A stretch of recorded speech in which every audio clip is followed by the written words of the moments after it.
रहीम इय्याका नअबुदु व इय्याका नस्तईन।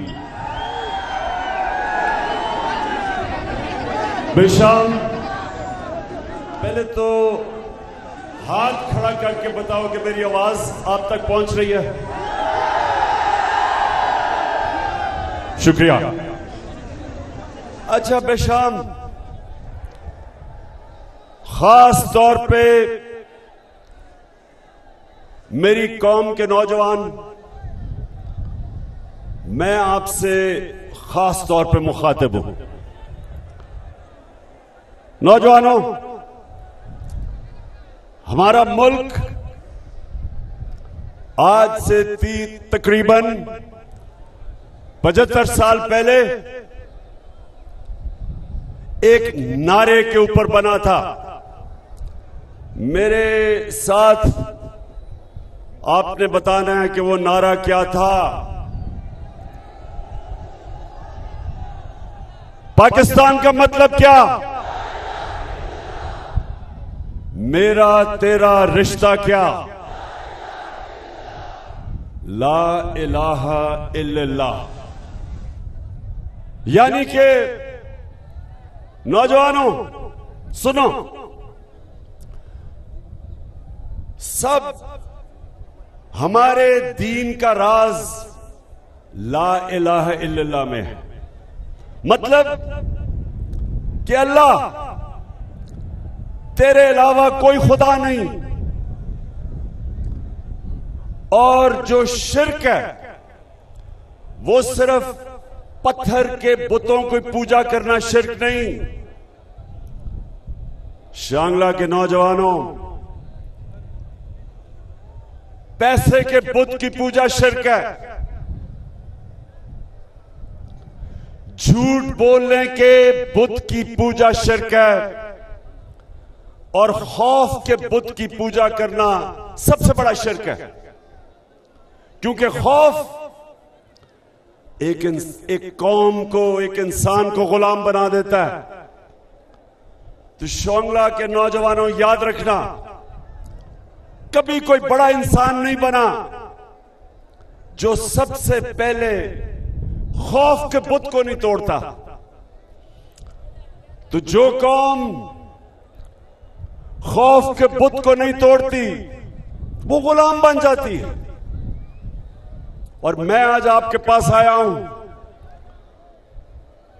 पाकिस्तान की हकीकी आजादी की तहरीक के लिए। इस मुल्क को हकीकी तौर पे आजाद करना। और आजादी क्या है नौजवानों? आजादी क्या है? आजादी वो है जब कौम अपने लोगों के मफादात के लिए फैसले करती है। किसी और मुल्क के लिए फैसले नहीं करती, अपनी कौम की बेहतरी के लिए फैसले करती है। तो आप सबके लिए कि क्यों जरूरी है ये? अब पाकिस्तान में पेट्रोल और डीजल की कीमत बढ़ गई है।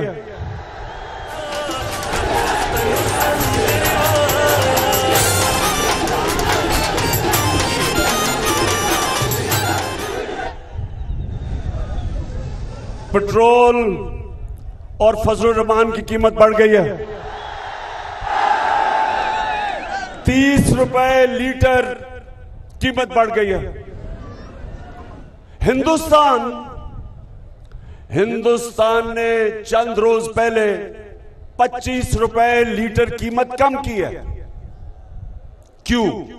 अब मैं आप सबको बताना चाहता हूं कि एक आजाद मुल्क कैसे फैसले करता है और गुलाम मुल्क मजबूर हो जाता है ऐसे फैसले करने के लिए जो उसके मुल्क को नुकसान पहुंचता है। हिंदुस्तान की आजाद फॉरेन पॉलिसी है। उन्होंने रूस से 30% कम पे तेल खरीदा है। हमारी हुकूमत भी रूस से खरीदना चाहती थी। साजिश के तहत हमारी हुकूमत चली गई। अब ये अमरीकनों के गुलामों की हुकूमत ने अमेरिका से डर के रूस से 30% तेल कम कीमत पे इसलिए नहीं ले रहा कि अमेरिका से इजाजत नहीं मिली। उसके नतीजे में कौम के ऊपर अवाम के ऊपर महंगाई का बोझ पड़ना शुरू हो गया।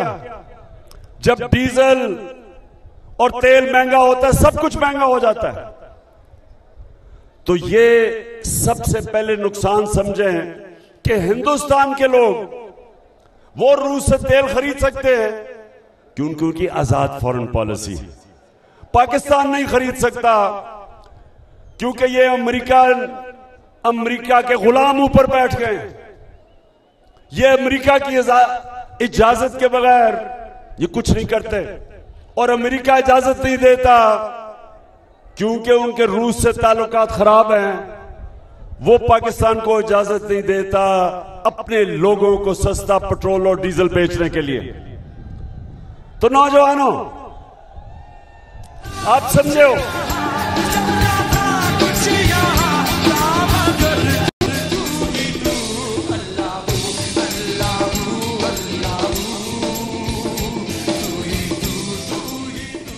और ये सिर्फ यही नहीं कि कौम को नुकसान हो रहा, माशी तौर पे एक कौम अपने नजरिए पे भी नहीं खड़ी हो सकती। एक पाकिस्तान का डेलीगेशन इसराइल गया पाकिस्तान का डेलीगेशन, उसमें एक सरकारी नौकर भी है जो सरकारी इदारे में काम करता है। हिंदुस्तान से अच्छे ताल्लुकात करना चाहते हैं, जबकि हिंदुस्तान कश्मीरियों पर जुल्म कर रहा है। तो ये जो मुल्क की फॉरेन पॉलिसी है, ये मैं आपको समझाना चाहता हूं कि जब एक अमेरिकी साजिश के तहत ये अमेरिका के पुतले ऊपर बैठ गए, तो पाकिस्तान जो अपने नजरिए पे, हमारा जो मुल्क का नजरिया था, जो कायदे आज़म मोहम्मद अली जिन्ना ने कहा कि हम कभी भी इसराइल को रिकॉग्नाइज नहीं करेंगे जब तक फलस्तीनियों से इंसाफ ना हो। ये कायदे आज़म ने हमें आज से तकरीबन 75 साल पहले ये हमारा नजरिया था, और ये हमारी हुकूमत का भी नजरिया कि आप कभी भी इसराइल को नहीं मान सकते जब तक फलस्तीनियों से इंसाफ हो। लेकिन ये अमेरिका की गुलाम हुकूमत जो एजेंडा हिंदुस्तान, इसराइल और अमेरिका का है वो लागू कर रही है, और ये होती है गुलामी। ना ये कश्मीर पे बात करेगा जो आपके पास अभी तकरीर करके गया चेरी ब्लॉसम शहबाज शरीफ, उसने सुना कहा मैं अपने कपड़े भी बेच दूंगा। कपड़े बेच देना चाहिए क्योंकि गंदम आटे की कीमत, आप मुझे बताएं कि जब से ये आए हैं आटे की कीमत किधर गई है? महंगा हुआ आटा, पेट्रोल डीजल बिजली महंगी हुई। तो उसने जब यहां खड़े होकर आपके सामने तकरीर की तो आपने उससे पूछना चाहिए था कि आप अमेरिका की गुलामी क्यों कर रहे हैं। तो वो उसने आपको जवाब, अगर सच्चा जवाब ये देता कि उसके और उसके खानदान के सारे पैसे मुल्क से बाहर पड़े हैं और उसको खौफ है कि अगर अमेरिका नाराज हो गया तो उनके पैसे चले जाएंगे। तो इसलिए शांगला, आज मैं आपसे वादा लेने आया हूं कि आपने मेरे साथ खड़ा होना है मेरी हकीकी आजादी की तहरीक में।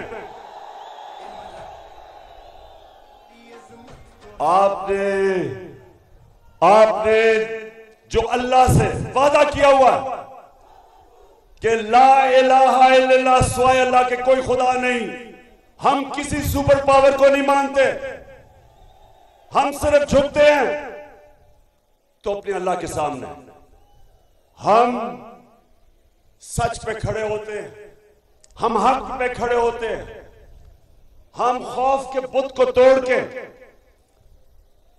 हम सिर्फ और सिर्फ अपने नजरिए पे चलते हैं।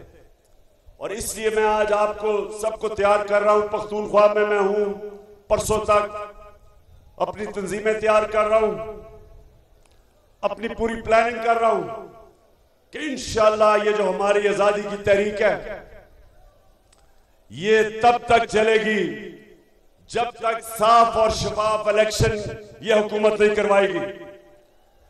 अच्छा, आगे मैं आज अपनी कौम के सामने, जरा ये आप नौजवानों गौर से सुनना आपने मेरी बात।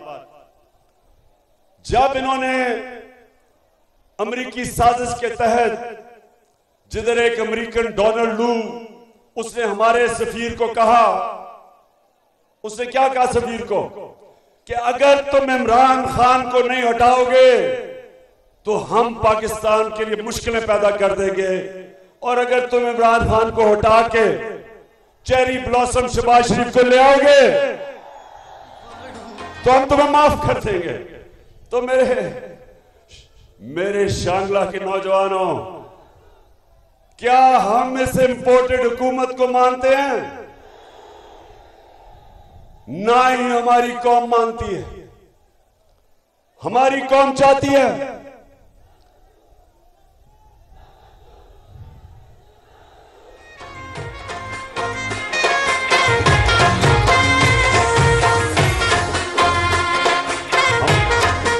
हमारी कौम चाहती है कि वो इस मुल्क में पार्टी इक्तदार में आए जो हमारी कौम की वोटों से आए। हम कोई बाहर की अमेरिका की उनके हुक्म नहीं मानते कि जनाब इमरान खान को हटा के तो इसको दूसरे को ले आओ, क्योंकि ये हमारी खिदमत करेगा, ये पॉलिसीज वो बनाएगा, ये वो पॉलिसीज बनाएंगे जो अमेरिका के लिए होंगी और अपने लोगों के मफादात के खिलाफ होंगी। जिस तरह रूस से तेल नहीं ले सकते, ये वो दोनों जमातें इक़्तिदार में थी जब 400 ड्रोन अटैक हुए पाकिस्तान पे। अमेरिका की जंग भी लड़ रहे थे और ड्रोन अटैक भी वो हमारे पे कर रहे थे, हमारे लोग मर रहे थे। और कई दफा इन दोनों की क़यादत ने एक दफा अमेरिका से मुज़म्मत नहीं की, बल्कि अमेरिका से ह्यूमन राइट्स की ऑर्गेनाइजेशन पाकिस्तान आई, उन्होंने यहां बैठ के मेरे साथ मुज़म्मत की, ड्रोन अटैक्स की। लेकिन इन गुलामों ने कभी अपने मुंह से एक दफा उस ड्रोन अटैक्स के खिलाफ आवाज नहीं बोली। कभी दुनिया की तारीख में नहीं ये हुआ कि जिसके लिए आप जंग लड़ रहे हैं वो आपके ऊपर ही अटैक कर रहा है और आपके लोग मार रहा है। 400 बम अटैक करता है जिसमें औरतें बच्चे मरते हैं, लेकिन कभी मुज़म्मत नहीं करते। इसलिए इनको वो लेके आए हैं। और इसलिए नौजवानों, हमने अपनी हकीकी आजादी की पूरी तहरीक चलानी है। और फिर से तैयार हो, आप खौफजदा तो नहीं होगे?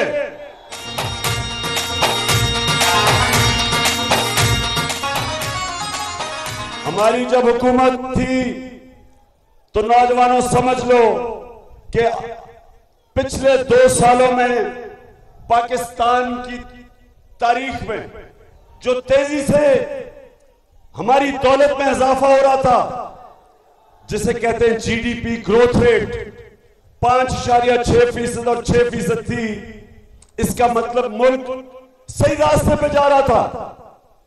हमारे किसानों को कभी फसलों में इतना पैसा नहीं मिला और इतनी पैदावार नहीं हुई जो कि हमारे दौर में हुई। और इंडस्ट्री जिसके ऊपर रोजगार लोगों को मिलता है, हमारे दौर में 50 साल के बाद इंडस्ट्री ने तेजी से तरक्की करनी शुरू की। हमारा आमदनी बढ़ गई, हमारी टैक्स कलेक्शन बढ़ गई, हमारी एक्सपोर्ट्स बढ़ गई, हमारी ओवरसीज पाकिस्तान की रेमिटेंसेस रिकॉर्ड पर चली गई। यानी दौलत में इजाफा हो रहा था। तब इन्होंने साजिश करके हमारी हुकूमत गिराई। तो मेरे नौजवानों, अब सवाल यह है कि जो आज हालात हैं, रुपया गिर रहा है, मुल्क की दौलत में कमी आ रही है, महंगाई बढ़ रही है, लोड शेडिंग के रिकॉर्ड टूट गए। तो सवाल ये हम पूछते हैं कि जो भी इस साजिश में मुलव्विस थे, तारीख आपको भूलेगी नहीं, ना ये तारीख आपको माफ करेगी, ना पाकिस्तान की अवाम आपको माफ करेगी। वो लोग जिन्होंने जब तेजी से मुल्क और मुश्किल वक्त में कोरोना, जो 100 साल में एक दफा कोरोना एक मुल्क में, एक दुनिया में आया था, उस दौर में जिस हुकूमत ने अपने मुल्क को निकाला और तरक्की की तरफ ले गया, सारे बर्रे सगीर में सबसे ज्यादा रोजगार इस दौर में पाकिस्तान ने अपने लोगों को दिया। बल्कि पिछली हुकूमतों के मुकाबले में हमने सबसे ज्यादा रोजगार दिया अपने लोगों को। तो उस वक्त ये साजिश हमारे खिलाफ हुई, और आज जो लोग ऊपर आ गए, नौजवान जरा सुनो, अब ऊपर आ गए, वो इस मुल्क को तबाही की तरफ लेके जा रहे हैं। माशी हालात तो आज सबके सामने है। लोगों को खौफ ये है कि मुल्क का दिवालिया निकलने की तरफ मुल्क जा रहा है। जिस तेजी से रुपया गिर रहा है, कर्जे बढ़ रहे हैं, महंगाई बढ़ रही है, अगर इस वक्त ये मुल्क ना संभाला गया और इसका दिवालिया निकल गया, तो मैं आज पाकिस्तान की एस्टैब्लिशमेंट को पैगाम देना चाहता कि सोवियत यूनियन, दुनिया की 2 सबसे बड़ी ताकतें थी, अमेरिका और सोवियत यूनियन, लेकिन जब उनकी माइशत नीचे गई तो वो सोवियत यूनियन टूट गया। फौज, उनकी तकड़ी फौज उनको इकट्ठा नहीं रख सकी। तो जिस तरफ हमारा मुल्क जा रहा है, बेशक एस्टैब्लिशमेंट, आप कहते हैं हम न्यूट्रल हैं, बिस्मिल्लाह न्यूट्रल हो, लेकिन लोग जानते हैं कि पावर आपके पास है।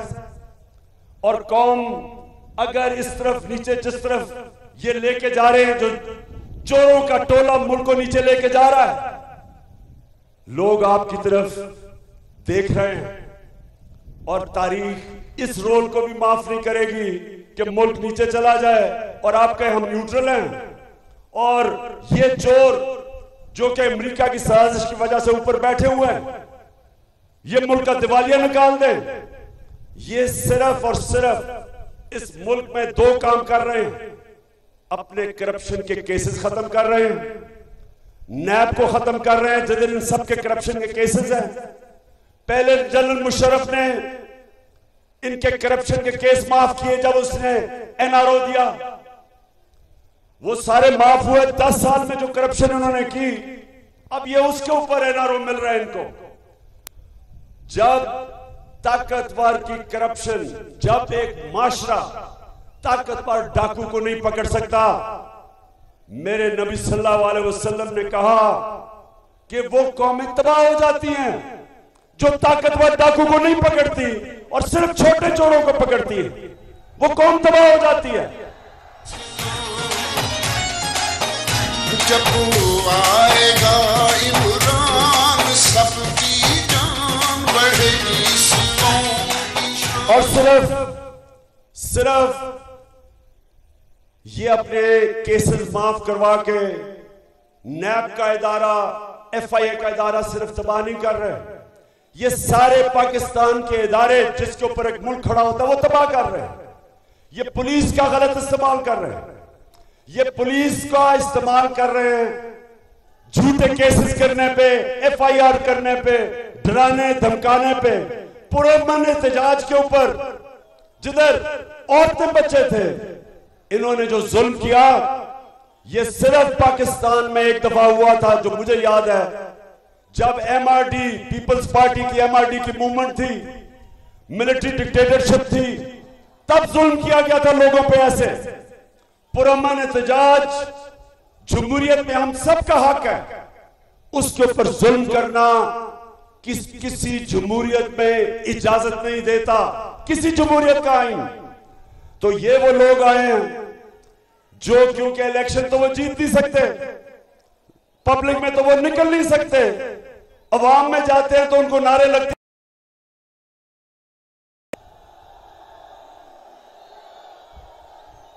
तो इलेक्शन तो ये जीत नहीं सकते।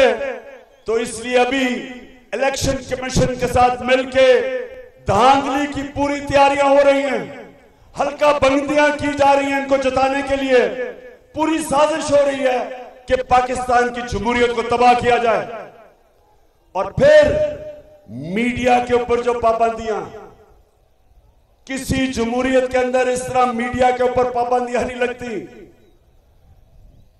वो सहाफी जिनकी रेपुटेशन, जो मुहिब्बे वतन पाकिस्तानी समझे जाते हैं, उनके ऊपर केसेस किए जा रहे हैं।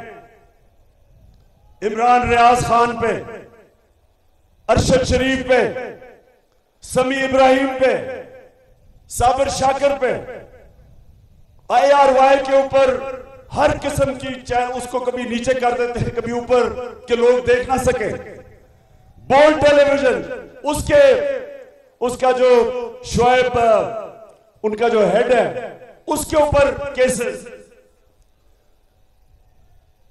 तो मैं अपनी कौम से आज ये कहता हूं कि जो ये हो रहा है आज मेरे मुल्क में, जमहूरियत को नुकसान, माइशत तबाह, महंगाई, अमेरिका की गुलामी, इदारों की तबाही, बड़े बड़े चोर अरबों रुपए की चोरी करके NRO चोरी माफ। तो मैं फिर आज अपनी सारी कौम को कहता हूं, आप तैयारी करें। मैं इंशाअल्लाह परसों मेरा दीर में जलसा है, उसमें मैं अपना अगला लाएमल दूंगा।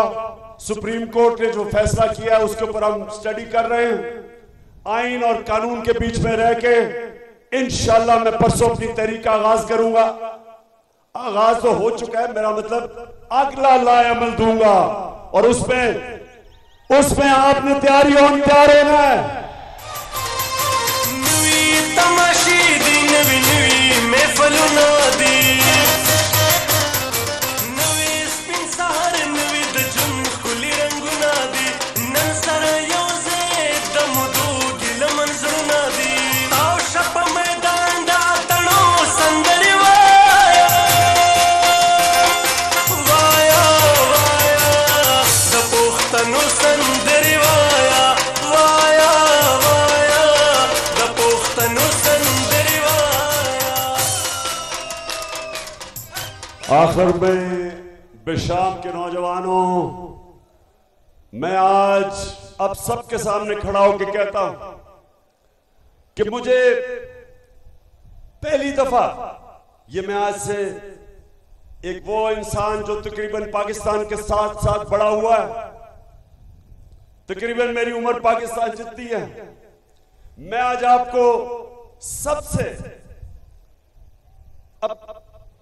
अब इसका क्या कहूं कि मुझे जितनी खुशी है इस चीज पे, अपनी जिंदगी में जो मुझे खुशी हुई,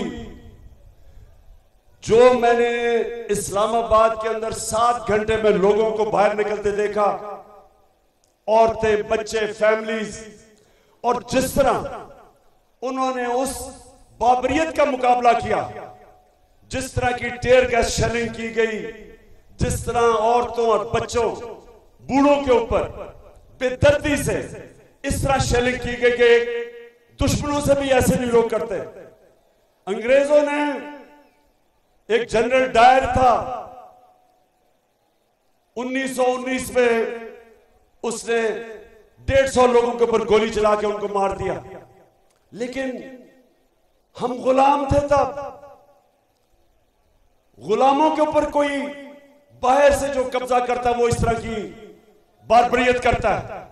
लेकिन जिस तरह ये जो हुकूमत है, जिसमें शहबाज शरीफ और ये जो कातिल राना सनाउल्लाह,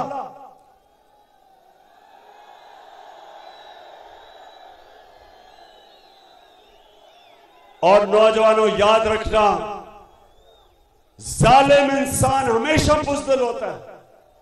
सिर्फ बुज़दिल लोग इस तरह औरतों बच्चों के ऊपर जुल्म करते हैं जो ये इन्होंने किया। लेकिन जिस तरह मेरी कौम खड़ी हुई, मैं आज सलाम करता हूं।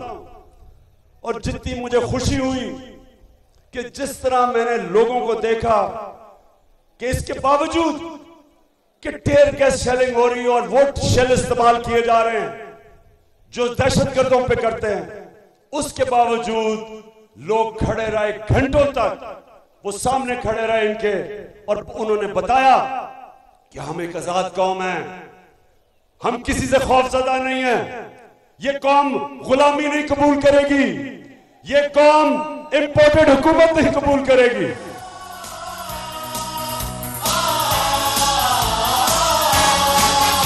आज मजलूम जालिम से टकराएंगे, जालिम से टकराएंगे, अपनी ताकत जमाने से मनवाएंगे। इंशाअल्लाह। नौजवानों, आखिर में मैं शौकत यूसुफ से ही आपको सारी जो हमारी टीम है, जिस तरह आपने बल्दियाती इलेक्शन में सारा इलाका स्वीप किया है, मैं उसके लिए भी आपका शुक्रिया अदा करता हूं। और जो रही सही कसर है, इंशाअल्लाह हम तैयारी कर रहे हैं कि यहां से सारे इस इलाके से सफाया हो जाए उन लोगों का जो इंपोर्टेड हुकूमत का हिस्सा है। तो इंशाअल्लाह फिर से आखिर में, क्या आप, जब मैं आपको कॉल दूंगा, आप तैयार हो? समुद्र से लीडर खौफ का बुत आपने तोड़ दिया है। कुरान की आयत है, अल्लाह कुरान में कहता है जो लोग ईमान ले आए अल्लाह उनके खौफ दूर कर देता है। ईमान वाला इंसान स्वाय अल्लाह के किसी के साथ झुकता नहीं है। शेर से खत्म करता हूं अपनी तकरीर कि एक सजदा, अच्छा और करता हूं, एक सजदा जिसको तू गिरा समझता है, देता है लाखों सजदों से निजात। जब आप एक अल्लाह के सामने सजदा करते हैं आप आजाद हो जाते हैं, किसी के सामने आपको झुकना नहीं पड़ता। और वही मैं चाहता हूं कि ये थी इलामा इकबाल जो कौम चाहते थे, वो कौम बन रही है। अब इंशाअल्लाह वो पाकिस्तान खड़ा हो रहा है। पाकिस्तान जिंदाबाद।